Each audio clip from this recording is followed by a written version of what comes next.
There was once a king who ruled his kingdom with wisdom and compassion.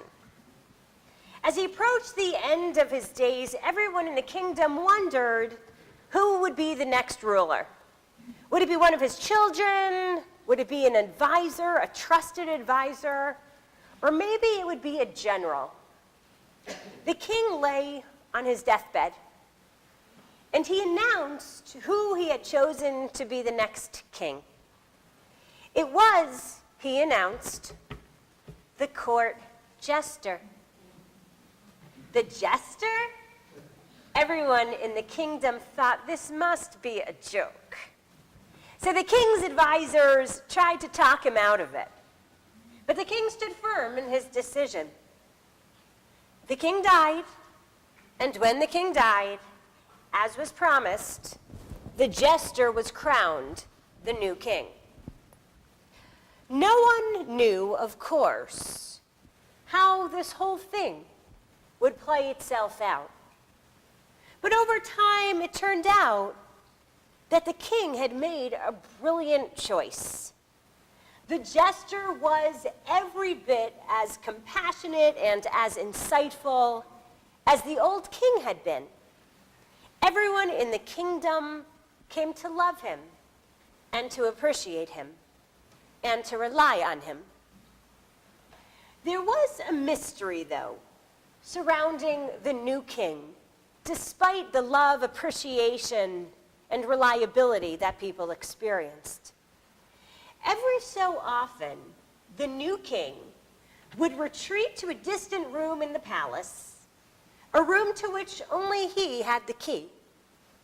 He would go for a few hours and he would lock himself in that room. And then he would return to the throne and resume his responsibilities.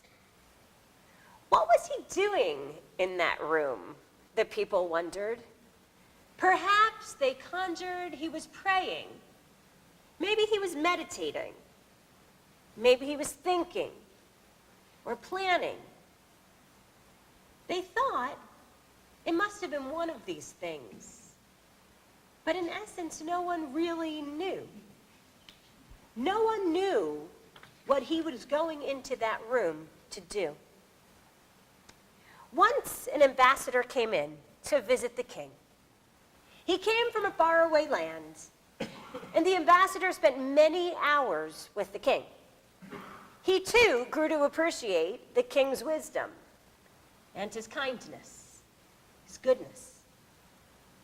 When the ambassador noticed that the king occasionally would disappear into that room, he too began to wonder, what does that king do behind that closed door inside of that locked room?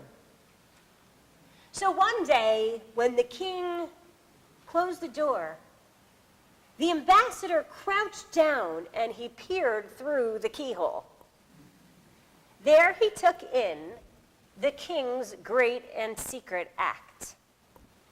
In the privacy of the room, the king took off his crown, and the king took off his royal robe, and he put on the costume of a jester.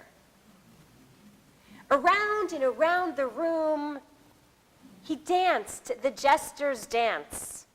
He made funny faces and he sang silly songs of a jester. And then he stood before a great mirror and he recited these words to himself. Never forget who you are. You may look and sound and act like the king, but you are only and truly the jester. You are the jester, serving and acting as the king. Never forget who you are, he said to himself each day. Now the ambassador felt like he understood it all. He understood now the source of the king's deep wisdom, his kindness, and his humility. He vowed an everlasting loyalty to the king, and he vowed to keep the king's secret sacred. Over the years, the king and the ambassador grew very close. One day when they were all alone, the ambassador confessed what he had done that day and what he had seen. "I promise you on my life," he said, "that I will never, ever reveal your secret. But there's one thing, dear king, that I have never been able to figure out," said the ambassador. "Of all the people in the royal court whom the old king could have chosen to succeed him, why did he choose you? Why did he choose the jester?" The king smiled at his friend, and he responded, "And who do you think he was before he became the king?"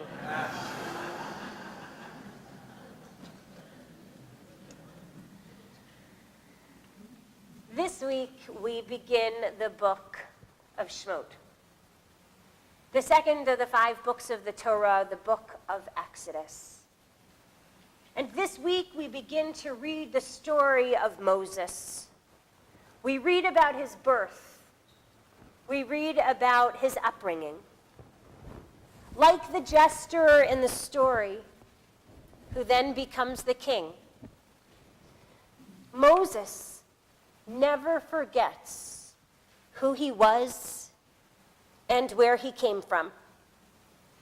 Moses was the son of a Hebrew man and woman. The Torah tells us that.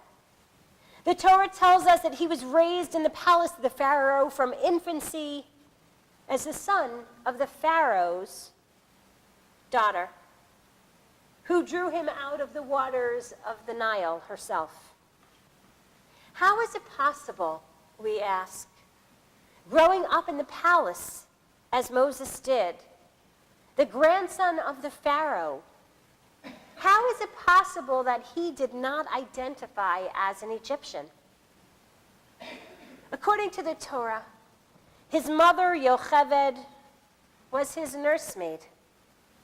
The rabbis speculate that Yocheved must have spent time with Moses in his formative years, that she must have been the one to inculcate him with Jewish beliefs and with a strong Jewish identity. She, Yocheved, must have imbued him with a love and a loyalty for his people, so that he never became an Egyptian prince, but instead he remained at his core a loyal Jew. The lesson for us today, in the story of the jester turned king and in the story of Moses that we read today and throughout the weeks to come, is to think about who we are. Underneath our accomplishments and our achievements, beyond the material possessions that we've acquired, outside of our titles and the things that may or may not impress others. Who are we deep down inside of our neshama? Who are we if we were to close that door of the palace, to lock it up, to look in the mirror and to remind ourselves of our essence? Who is that person that we cherish and don't want to lose?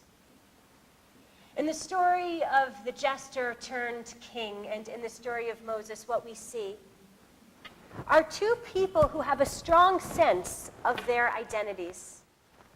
And it reminds us and it teaches us today as Jews the importance of knowing our tradition, the importance of seeing the sacredness in our tradition, and the importance by being shaped by our tradition.